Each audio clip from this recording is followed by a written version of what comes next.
controversial tax cost a premier his job. Politics can be a very nasty business. Gordon Campbell pays the ultimate political price. Potash pushback.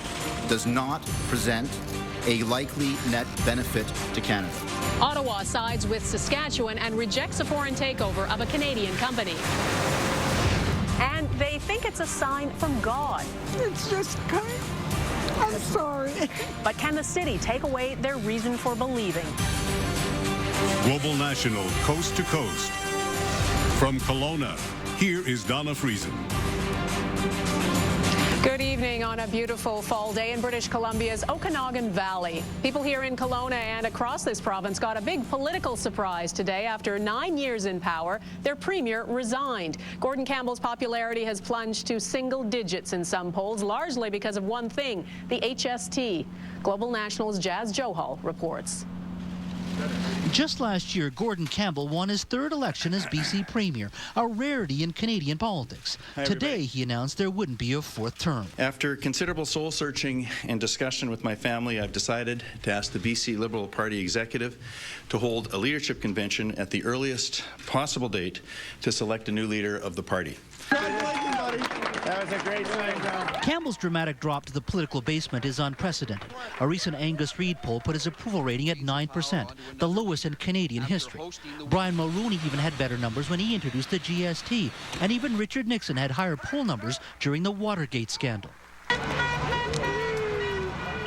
Campbell angered British Columbians when he introduced the harmonized sales tax, or the HST, which combines the provincial sales tax and GST. His departure today was welcome news to many. This is the best one he's ever done, so it's time for him to go. Fed up, and I think a lot of people are as well, and sayonara. So should we have consulted you more? I sure would have liked to. Campbell did try one last Hail Mary in a recent TV address where he announced new tax cuts. It only angered the electorate. The Premier of BC just resigned because of the failure of the HST. That was a Campbell's resignation reverberated to the House of Commons. BC and Ontario are the latest provinces to both introduce the HST. From the Tea Party movement south of the border to traditionally left-wing Toronto electing a right-wing mayor, analysts say voters are increasingly restless. Jean Chrétien was forced out despite winning 3 consecutive elections. So even winning is not a guarantee. Politics is a very brutal sport, and there's no guarantees. It's something Gordon Campbell now knows all too well, as he becomes the 4th BC Premier in 20 years to resign. Jazz Johal, Global News, Vancouver. And for a reaction to today's surprise resignation, we're joined by Kelowna's Mayor, Sharon Shepherd. Thanks for being here. Tell me, were you as surprised about this resignation as others, and do you think that the Premier did the right thing? I was very surprised, but the Premier often is full of surprises, and he does announcements without anyone expecting him to do that. And I think for the benefit of the province and the party, I think he has done the right thing. That's what he said. It was time to move on, right, for somebody else to get a chance. But the HST, what happens to it now? It's what made him so horribly unpopular in this province. What happens with it now? Well, I would hope that whatever the leadership develops, that they might determine to have the HST referendum sooner than later. Obviously, a new leader may just decide to disband with the HST. I think there's all sorts of options. What would you like to see happen? Well, the promise was for a referendum. I would agree to that, but also that it should happen sooner than later. Okay, Mayor Shepherd, thanks so much for being here. Thanks. And another Premier, Saskatchewan's Brad Wall, has won his fight to block an Australian mining company from taking over Potash Corp. Late today, the federal industry minister decided he will not allow BHP's offer to go ahead. Peter Harris has details of why Ottawa rejected the deal and what the fallout might be. Peter? Donna, the federal government went right to the wire in rejecting a $40 billion deal to buy Potash Corporation, proving that the political costs were running too high. A simple yes or no answer for a very sensitive deal. I have come to the conclusion that BHP Billiton's bid does not present a likely net benefit to Canada. After fighting it out for weeks, the federal government rejected Australian-owned BHP's hostile bid for Saskatchewan's Potash Corporation. The province is a potash giant, supplying over half the world's potash for fertilizer. But growing fears over lost jobs and tax revenue ignited protest from Saskatchewan's premier. Like, this isn't just about BHP Billiton. We know that other we know that other companies that have made promises have not had them enforced, and that's our concern. Brad Wall had plenty of backing in Ottawa. The Prime Minister's gut instincts are, who cares about who controls Canada's natural resources? That's where his gut is. And then the Canadian people said, that's not where our gut is. I have no doubt that the people of Saskatchewan speaking so forcefully has weighed in the balance. But in the last 25 years, Canada has approved 1,600 foreign takeovers and rejected only one up to now. A bid 2 years ago to buy the company that builds the Canadarm. The Prime Minister would have to make a political decision that his relationship with Brad Wall is more important than his long-term relationship with the international economy and with foreign investors. To project a deal, Industry Canada looks at how many jobs it will create and whether or not the company coming into Canada will keep the jobs here. But of course, there's also politics, and that played into this as well. Donna? Okay, thanks, Peter. Peter Harris in Ottawa. BHP issued a statement late today saying it is disappointed with the decision, but it continues to believe the offer is of net benefit to Canada. It will continue to operate, it says, with the minister and is reviewing its options. Fresh off what he himself calls a shellacking in the polls, U.S. President Barack Obama opened the door to Republicans today, saying he's willing to compromise to kickstart America's economy. The Democrats held on to control of the Senate in midterm elections yesterday, but lost the House of Representatives. Our Washington Bureau Chief Eric Sorensen explains where the balance of power lies now and how America's shift to the right might affect Canadians. At the White House, a humbled President Obama emerged after a difficult night of TV viewing. In dozens of races, Republicans swept Democrats out of office, the greatest shift in seats in the House of Representatives in some 70 years. Feels bad.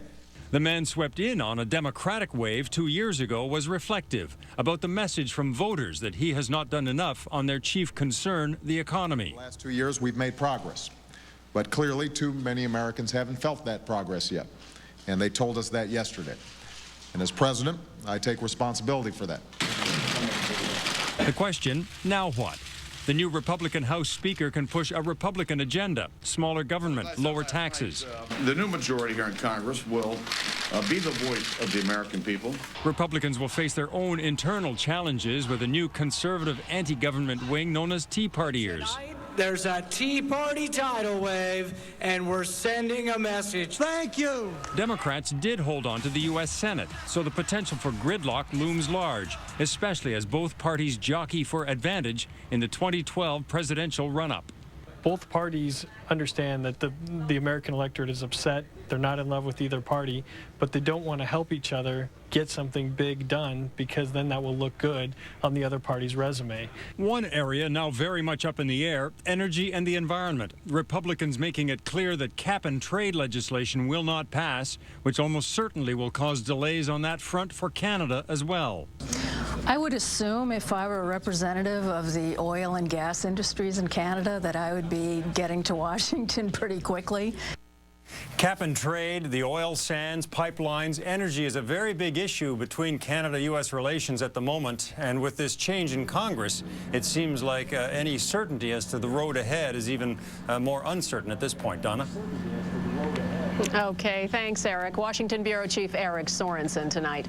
A few other notes on the U.S. midterms yesterday. In California, Proposition 19, the proposal to legalize marijuana, went up in smoke. California's Governor Arnold Schwarzenegger has been terminated. He couldn't run again because of his term limits in California. Democrat Jerry Brown, who served 2 terms 30 years ago, takes over there. And the smallest state voted to retain the longest name. Voters in Rhode Island and Providence Plantations were asked if they wanted to drop the last part of that official name. They said no. The only Canadian on death row in the U.S. is one step closer to execution. A date has been set for Ronald Smith's death. The Alberta man was convicted of murdering 2 people in Montana back in 1982. But as Global's Nancy Hicks tells us from the Montana State Courthouse, this may not be the end of the road for Smith. Nancy? Donna, Ronald Smith has been fighting the death penalty for 26 years. Now he knows the day he will be executed. I will here today now in open court establish that date as January 31st, 2011. Smith was sentenced to death 27 years ago after killing 2 Montana men back in 1982. It is still possible Smith's execution could be postponed. Two courts have two different rulings on this case. This week, a civil court ordered a temporary stay on the execution until a constitutional challenge can be heard. But today, the criminal court went ahead and set the execution date. Now the decision will be left to the Montana Supreme Court. The Supreme Court has the final say as to what is appropriate in terms of the law and what is appropriate in terms of how this case is proceeding. So they'll have the final word on the injunction and the execution date. Hearing an execution date set that is as close as January is obviously gives you some pause, and I think that that's what occurred here. The warden at Montana State Prison told me officials there will now begin preparing for the execution as if the date is set in stone for January 31st, 2011. Donna? Global's Nancy Hixt in Deer Lodge, Montana. Calgary police have laid 2 new charges against a former foster dad suspected of paying underage boys in his care for sex. Police allege Gary Prokopishin sexually molested teenagers between 2004 and 2008. Charges were also laid in February in connection with 3 other suspected victims. It's believed 55 foster children have lived under his care over the past 2 decades. Because of the quantity of youth that this person had fostered over that length of time. So it is unusual for us in the child abuse unit. There have been some files in the sex crimes unit that have had multiple victims as well, but with child abuse we have fewer of that. What were they doing partying at the Legion, dressed like the KKK? It's not the kind of look you'd expect at a Legion Hall, the costume controversy sparking outrage. And this isn't the kind of meal that makes nutritionists happy, but one major city takes a stand against McDonald's marketing to kids. If you've heard of the Loch Ness Monster, you probably know about Ogopogo, the legendary monster that lurks in the depths of Okanagan Lake. It looks apparently like a giant serpent. We looked for it, we really did, but no luck this trip. We're back in a moment.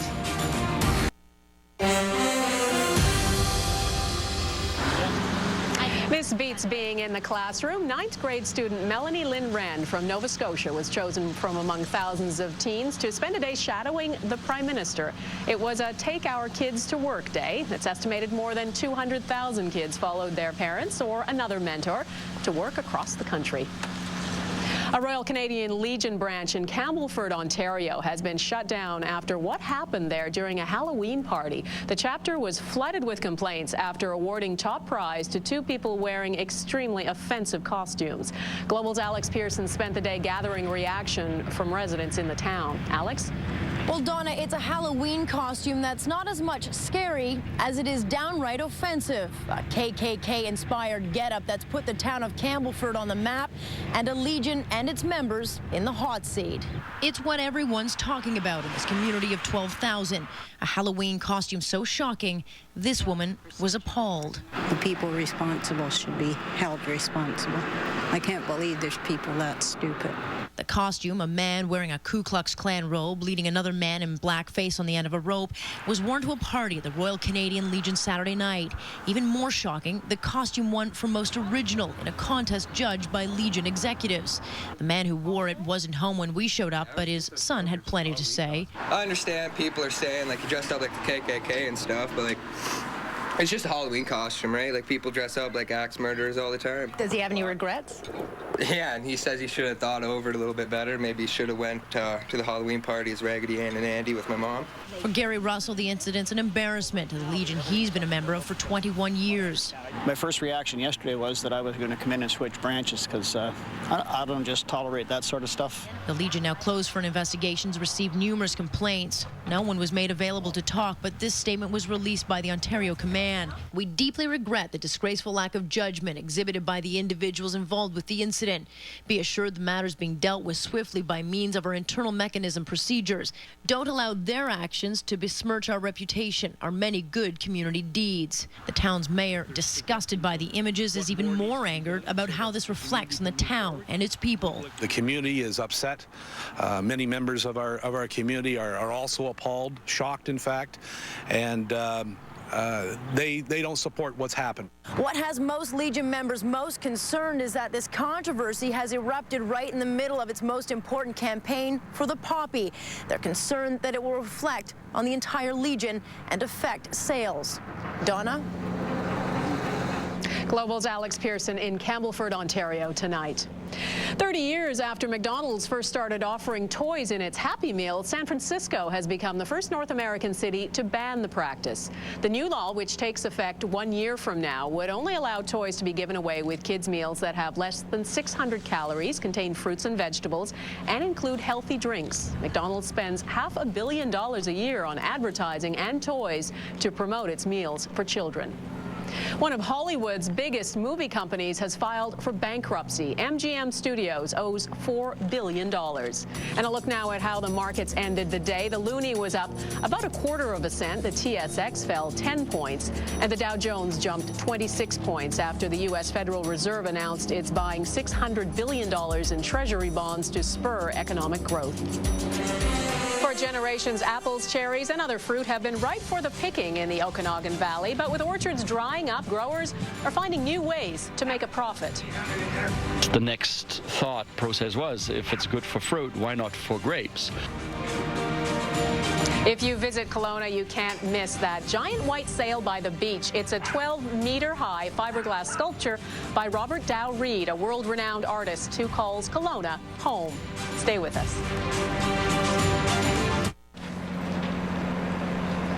Welcome back to Kelowna, where the sun has just set after a beautiful day here. It will be another month or so before the weather is cold enough to harvest this region's award-winning ice wines. Those grapes can't be picked until it is 8 or 10 degrees below. Over the past 25 years, the number of wineries in the Okanagan Valley has exploded from 13 to over 100. But some of the land those grapes are grown on used to be orchards, leading to competition between fruit and grape growers here. The slopes of Lake Okanagan are a fine balance of orchards and vineyards. People here have been making wine since the 1930s, first from apples and later from grapes. It's very nice. Okanagan wine now wins international awards and is worth more than $180 million to the local economy, overtaking the tree fruit industry. Joe Sardina has grown apples here for 30 years. The Okanagan at one point in time was about 30,000 acres in tree fruits. Today, that's reduced by more than half to 13,000 acres, though the fruit industry still generates $130 million each year. Sardina says it is tougher to make a living, both because of the burgeoning wine industry and foreign competition. Our main competitors are Washington State. It's kind of the David and Goliath scenario. We've had, as we've shrunk, they've expanded. With fewer buyers of Okanagan fruit, some processing plants are threatening to close, and some fruit growers have abandoned the industry, pulling up trees to plant grapevines. When visitors come here, they see the beauty, but not the underlying complexities of two industries competing for space and resources. The wine industry is about food processing. It's not strictly about agriculture. So there's a different capitalization, there's a different connection to markets, all of those kinds of things. So it adds a really interesting dynamic and complexity to agriculture in the valley here. And while the climate here, warm and dry, is what makes the Okanagan so popular and so good for growing grapes and fruit, water is a constant issue. If the population growth continues and the agricultural pursuits don't get a handle on water management, that is using less water more effectively, we're going to be looking at issues with respect to availability of water. Cheers. With orchards and wineries both key contributors to tourism and economic growth, maintaining a successful balance between the two is crucial for the future of the Okanagan. Up next, a battle pitting bureaucrats against believers. Worshippers call it a miracle, but the city's dismissed it as a hoax. That's next.